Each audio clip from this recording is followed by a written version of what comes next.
ಬಂಧುಗಳೇ ನಮಸ್ಕಾರ. ಯಾವಾಗ ಬಂದ್ರಿ? ಬನ್ನಿ, ಇವತ್ತು ನಿಮಗೆ ಒಂದು ಮುಖ್ಯವಾದ ವಿಷಯ ಬಗ್ಗೆ ಹೇಳೋಣ. ಅದಕ್ಕಿಂತ ಮುಂಚೆ ಇಂಡಿಯಾ 360 ವ್ಯೂ ಚಾನಲ್ಗೆ ಎಲ್ಲರಿಗೂ ಸುಸ್ವಾಗತ. ನಾವು ಅಬ್ದುಲ್ ಕಲಾಂ ಟ್ರಸ್ಟಿಂದ. ಇವತ್ತು ಏನು ನಡೀತೈತೆ ಅನ್ನೋದನ್ನ ಕೆಲವು ವಿಷಯಗಳನ್ನ ನಾವು ನಿಮ್ಮ ಮುಂದೆ ಮಾತಾಡೋಣ.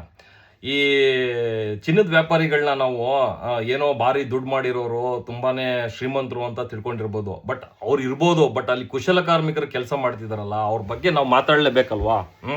ಪಾಪ ಅವ್ರದ್ದು ಜೀವನ ಯಾವ ರೀತಿ ಮಟ್ಟದಲ್ಲಿ ಐತೆ ಅಂದರೆ ಇವತ್ತು ನಾವು ತಿಳ್ಕೊಬೇಕಾಗತ್ತೆ. ನಮ್ಮ ದೇಶದಲ್ಲಿ ಒಂದು 50 ಲಕ್ಷ ಜನ ಇದಾರಂತೆ. ಸೊ ಅದರಲ್ಲಿ ನಮ್ಮ ಕರ್ನಾಟಕದಲ್ಲಿ ಹೋಲಿಕೆ ಮಾಡಿದ್ರೆ ಒಂದು 2-3 ಲಕ್ಷ ಜನ ಇರ್ಬೋದು, ಇಲ್ಲ ಅಂತ ಹೇಳಲ್ಲ. ಅವ್ರ ಜೀವನ ಏನು ನಡೀತೈತೆ, ಹೇಗೆ ನಡೀತೈತೆ? ಯಾಕಂದ್ರೆ ಅವ್ರಿಗೆ ಬೇರೆಯವ್ರ ಥರ ಏನು ಮಂತ್ಲಿ ಇನ್ಕಮ್ ಆಗಲಿ, ಸಂಬಳ ಆಗಲಿ ಆ ಥರ ಎಲ್ಲ ಬರಲ್ಲ, ಸರಿನಾ? ಅವರೆಲ್ಲ ಕಂಪ್ಲೀಟ್ ಚಿನ್ನದ ವ್ಯಾಪಾರ, ಅವ್ರ ಕುಶಲ ಕಾರ್ಮಿಕರಾಗಿರೋದ್ರಿಂದ ಅವ್ರ ಡಿಸೈನ್ ಮೇಲೆ ಅವ್ರು ಅವಲಂಬಿತರಾಗಿರೋದು. ಆಲ್ರೆಡಿ ಚಿನ್ನದ ವ್ಯಾಪಾರ ಯಾವ ಮಟ್ಟದಲ್ಲಿ ಜಾಗತಿಕದಲ್ಲಿ ಏನೇನು ನಡೀತೈತೆ ಅಂದ್ರೆ ನಿಮ್ಗೆ ಎಲ್ಲರಿಗೂ ಚೆನ್ನಾಗಿ ಗೊತ್ತು, ಕರೆಕ್ಟ್ ಅಲ್ವಾ?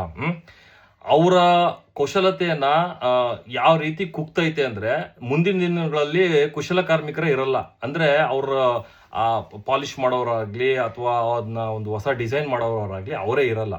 ಆಲ್ರೆಡಿ ಚಿನ್ನದ ಮಟ್ಟ ಆಕಾಶಕ್ಕೆ ಹೋಗೈತೆ. ಹೈ ಎಂಡ್ ಬ್ರ್ಯಾಂಡ್ಗಳು, ತಾನಿಷ್ಕಾ ಅಂತೆ, ನಿಮ್ಮ ಮಲಬಾರ್ ಅಂತೆ, ಕಲ್ಯಾಣ್ ಅಂತೆ, ಈ ಥರ ದೊಡ್ಡ ದೊಡ್ಡ ಬ್ರ್ಯಾಂಡ್ಗಳು ಬಂದು ಆಲ್ರೆಡಿ ಆಟೋಮೇಟೆಡ್ ಮಿಷಿನ್ಗಳಲ್ಲಿ ಚಿನ್ನ ಆಭರಣಗಳು, ನೆಕ್ಲೆಸ್ಗಳು, ಈ ಥರ ಏನೇನೋ ಉಂಟಲ್ಲ ಅವೆಲ್ಲ ಮಾಡ್ತಾ ಇದ್ದಾರೆ. ಸೊ ಅದರಲ್ಲಿ ಇವಾಗ ಉಳಿಕೆ ಪಳಿಕೆ ಇದ್ರೆ ಒಂದು 50% ಜನ ಅದ್ರಲ್ಲಿ ಮಾತ್ರ ಅವಲಂಬಿತರಾಗಿರೋದು. ಅದ್ರದ್ದು ಇಂಪಾರ್ಟೆಂಟ್ ಡೇಟಾ ನಿಮ್ಗೆ ಇವತ್ತು ತಿಳಿಸ್ಕೊಡ್ಬೇಕು. ಏನಾಗೈತೆ ಅಂದರೆ, ಈ ಎಂಟೈರ್ ಈ ಗೋಲ್ಡ್ ರೇಟ್ ಕಿಮಿಕಿಂದ ಇವತ್ತು ಅವರ ಒಂದು ವ್ಯವಸ್ಥೆ, ಅವರ ಪರಿವಾರಗಳು, ಅವರ ಮನೆಯ ಸಂಸಾರಗಳ ನಡೆಸೋದೇ ತುಂಬ ಕಷ್ಟ ಆಗ್ಬಿಟ್ಟೈತೆ. ಸೊ ಅವರಲ್ಲಿ ಆಲ್ಮೋಸ್ಟ್ 50% ಜನ ಆಲ್ರೆಡಿ ಕೆಲಸ ಬಿಟ್ಬಿಟ್ಟಿದಾರಂತೆ. ಯಾರ್ಯಾವ್ದು ಆಟೋ ಓಡಿಸ್ತಾ ಇದ್ದಾರೆ, ಬೇರೆ ಒಂದು ವ್ಯಾಪಾರ, ತರಕಾರಿ ಈ ಥರ ಹಾಕೊಂಡು ಈ ಥರ ಸುಮಾರು ಕೆಲಸಗಳಲ್ಲಿ ಆಲ್ರೆಡಿ ಅವ್ರು ಹೊರಟೋಗ್ಬಿಟ್ಟವ್ರೆ. ಯಾಕಂದರೆ 6,000-7,000 ರೂಪಾಯಿ ಅಥವಾ 9,000 ರೂಪಾಯಿಲಿ ಒಂದು 100 ಗ್ರಾಮ್, ಒಂದು 10 ಗ್ರಾಮ್ ಚಿನ್ನ ಮಾಡಿದ್ರೆ ಆ ಚಾರ್ಜಸ್ ಇತ್ತು. ಅದನ್ನ ಮೇಕಿಂಗ್ ಚಾರ್ಜಸ್ ಅಂತ ಕರೆದಿದ್ರು. ಇವಾಗ ನಿಮ್ಗೆ ಗೊತ್ತಾ ಎಷ್ಟಾಗೈತೆ ಮೇಕಿಂಗ್ ಚಾರ್ಜಸ್ಸು? ಸುಮಾರು 25,000-30,000 ರೂಪಾಯಿ ಮೇಲ್ಗಡೆ 10 ಗ್ರಾಮ್ ಚಿನ್ನನ ನೀವೇನಾದ್ರು ಖರೀದಿ ಮಾಡ್ತೀರಂದ್ರೆ ಆ ಮೇಕಿಂಗ್ ಚಾರ್ಜಸ್ ಆಗೈತೆ. ಆ ಮೇಕಿಂಗ್ ಚಾರ್ಜ್ 30,000 ರೂಪಾಯಿ ಅವ್ರು ಬರಲ್ಲ, ಅದು ಹೋಗೋದು ಅದು ಓನರ್ಗೆ. ಅದರಲ್ಲಿ ಅವರು ಕೂಲಿ ಏನು ಮಾಡ್ತಾರೆ, 600 ರೂಪಾಯಿನೋ, 900 ರೂಪಾಯಿನೋ, 1,300 ರೂಪಾಯಿನೋ, ಈ ಥರ ಕೂಲಿಗಳಲ್ಲಿ ಆಗೈತೆ. ಸೊ ನಮ್ಮ ಬೆಂಗಳೂರಲ್ಲಿ ಚಿಕ್ಕಪೇಟೆ ಆಗಿರ್ಬೋದು. ಸೊ ನನಗೆ ಬಂದಿರೋಂಥ ಡೇಟಾ ಪ್ರಕಾರ ಬೆಳಗಾವಿಯಲ್ಲಿ ಚಿನ್ನದ ವ್ಯಾಪಾರ ಕುಶಲ ಕಾರ್ಮಿಕರು ಜಾಸ್ತಿ ಅಂತೆ. ಸೊ ಅವ್ರಿಗೆ ಯಾವುದೇ ರೀತಿಯಾದಂಥ ಒಂದು ಸವಲತ್ತುಗಳಿಲ್ಲ, ಸಪೋರ್ಟ್ಗಳಿಲ್ಲ, ಅವ್ರ ಫ್ಯಾಮಿಲಿ ಬ್ಯಾಲೆನ್ಸಿಂಗ್ ಮಾಡೋಂಗೆ ಯಾವುದೋ ಆಧಾರಗಳಿಲ್ಲ.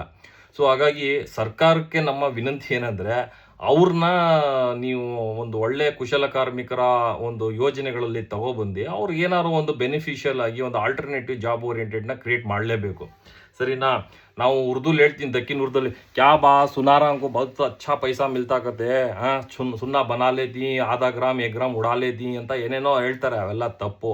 ಯಾಕಂದರೆ ಅವರು ಪಾಪ ನೋಡಿ, ನಾವು ನೋಡಿರೋಂಗೆ ಊರುಗಳಲ್ಲಿ ಏನೋ ಒಂದು ಚಿನ್ನದ ಅಂಗಡಿ ಅದರ ಅದ್ರ ಪಕ್ಕದಲ್ಲಿ ಒಂದು ಚಿಕ್ಕದಾಗಿ ಒಂದು ಅಂಗಡಿ ಮಡಿಕೊಂಡು, ಅದೇನೋ ಒಂದು ಇದ್ಲುಗಳೆಲ್ಲ ಮಡಿಕೊಂಡು ಸಣ್ಣ ಸಣ್ಣದಾಗಿ ಓರ್ನಮೆಂಟ್ಗಳು ಮಾಡೋವಂಥದ್ದು, ಅಥವಾ ಕಿವಿಗಳನ್ನ ಓಲೆಗಳ ಮಕ್ಕಳು ಇದ್ದರೆ ಅದನ್ನೆಲ್ಲ ಚುಸ್ಸೋಂಥದ್ದು ಕೆಲಸಗಳು ಮಾತ್ರ ಅವ್ರಿಗೆ ಜೀವನೋಪಾಯ ನಡೀತೈತೆ.